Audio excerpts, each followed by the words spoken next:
परेशान पति ने पत्नी से कहा जी कि एक मैं हूं जो तुझे निभा रहा हूं, हाँ लेकिन अब पानी सर से ऊपर जा चुका है, इसलिए आत्महत्या करने जा रहा हूं। अच्छा पत्नी बोली ठीक है, लेकिन हमेशा की तरह आज मत भूल जाना और लौटते समय चक्की से आटा जरूर लेते आना। कई बार ऐसा होता है कि पत्नियां भी दुखिया जाती हैं जी कि दुखियाई पत्नी ने पति से कहा कि तुम रोज रोज नदी में छलांग लगाने की कहते हो, एक बार भी लगाई? पति बोला चैलेंज मत कर, वरना करके दिखा दूंगा, अभी तैरना सीख रहा हूं। बहुत अच्छे। जिस दिन आ जाएगा छलांग भी लगा दूंगा। कई घटनाएं हो जाती हैं साहब। जी। अच्छा, एक तो पति पत्नी के साथ ही हुआ कि सुबह सुबह पत्नी ने पति को जगाया, लो पति बड़बड़ाया, बोले 2 मिनट बाद नहीं उठा सकती थी? ऐसी क्या जल्दी थी? कितना अच्छा सपना दिख रहा था, राजा हरिश्चंद्र बना मैं और मेरा परिवार चौराहे पर बिक रहा था। पत्नी बोली फिर 2 मिनट में वहां कौन सी तुम्हारे लिए रोटी सीख लेती? मैं बोला बेवकूफ, 2 मिनट में रोटी सीखती ना सीखती, पर कम से कम तू तो बिक लेती। सूर्य कुमार पांडे जी, पत्नी की बड़ी बात कर रहे हैं, आप कुछ कहना चाहते हैं? क्यों नहीं, इनका मैं इतना पत्नी पुराण सुन रहा हूँ। जी। अशोक शर्मा जी, आप कितनी मोहब्बत करते हैं, मैं तो ये कह रहा हूँ आप इन्हें देखिए और सुनिए।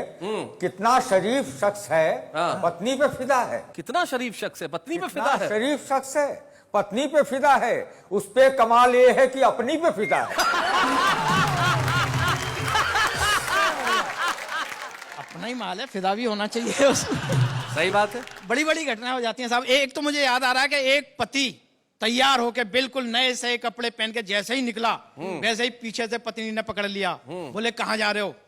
पति को गुस्सा आ गया, बोला मरने। बोले फिर नए कपड़े पहनकर क्यों जा रहे हो? सही बात है। अच्छा, मैं तो बड़ा छुप के निकलता हूं, जी लेकिन एक बार छुप के निकल रहा था तब भी पकड़ लिया। बोले कहां जा रहे हो?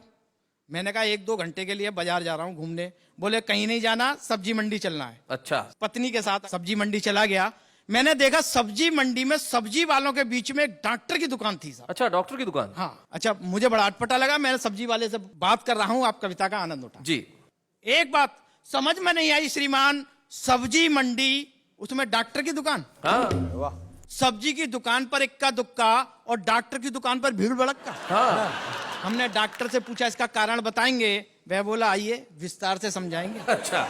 ये पहला मरीज हाँ अपने आप ही मौत से जूझ लिया था। हाँ। रहा चलते चलते भिंडी का भाव पूछ लिया था। बहुत अच्छे। बहुत बढ़िया। भाव सुनते ही भुन्न हो गया, इसका आधा हिस्सा सुन्न हो गया। अच्छा, बहुत अच्छे। अच्छा है।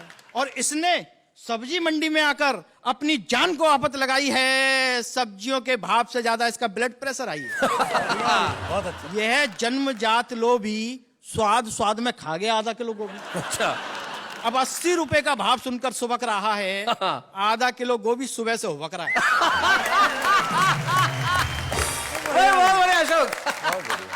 ये सरकारी बाबू सब्जी मंडी में भी अपनी दादागिरी दिखा रहा था। जब मांगने पर धनिया नहीं मिला तो जबरन उठा रहा था। कुछ दुकानदारों ने मिलकर इसे कपड़े की तरह निचोड़ दिया। जिस हाथ से धनिया उठाया था वो हाथ ही तोड़ दिया। ये मोटी महिला कल जब सब्जी वालों की गैल गई तो कटहल का भाव सुनकर मटर के दानों की तरह फैल गई। क्या बात है भाई, वाह वाह वाह। कटहल का भाव सुनकर मटर के दानों की तरह फैल गई। इसका शारीरिक संतुलन ही बिगड़ गया। मिर्गी का भयंकर दौरा पड़ गया। अच्छा। जब चमड़ा भी किसी काम ना आया तो लोगों ने इसे लहसुन सूंघाया। हाँ। और ये भी कमबख्त फैंटी लहसुन सूंघते ही उठ बैठी। ये साथ में सब्जी वाला आज सुबह ही मेरे पास आया है, साथ में अपने नौकर को भी लाया। अच्छा। कहता है कि इसने मेरा 100 ग्राम हरा चना और 1 टमाटर खा लिया है। आप इसकी इंडोस्कोपी कीजिए और इसके पेट में यंत्र डालकर बताइए कि इसके पेट में और क्या क्या है। अच्छा। ये जो बोरा खड़ा है इसमें मलेरिया का मरीज पड़ा है। यह सर्दी से कम सब्जियां देख देख कर ज्यादा कांप रहा है। क्या बात है। भाग कर आया था इसलिए अभी तक कांप रहा है। बहुत अच्छे।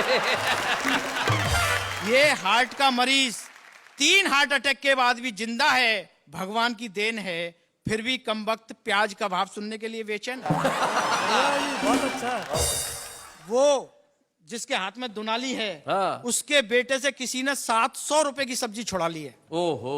तब से वह बंदूक लिए ढूंढ रहा है, जिसने छुड़ाई है उसे ढूंढ रहा है। अंत में डॉक्टर बोला, पता नहीं इस दुनिया में कैसे कैसे लोग हैं जो जरा सी महंगाई को भी सहन नहीं कर पाते हैं वाह, और मरने के लिए सब्जी मंडी में चले आते हैं। अगर उनका सब्जी मंडी में आना इतना ही जरूरी है तो सब्जी मंडी के बीच में एक डॉक्टर की दुकान खोलना हमारी लाचारी है, हमारी मजबूरी क्या है। बात है भाई अशोक, बहुत बढ़िया भाई, वाह।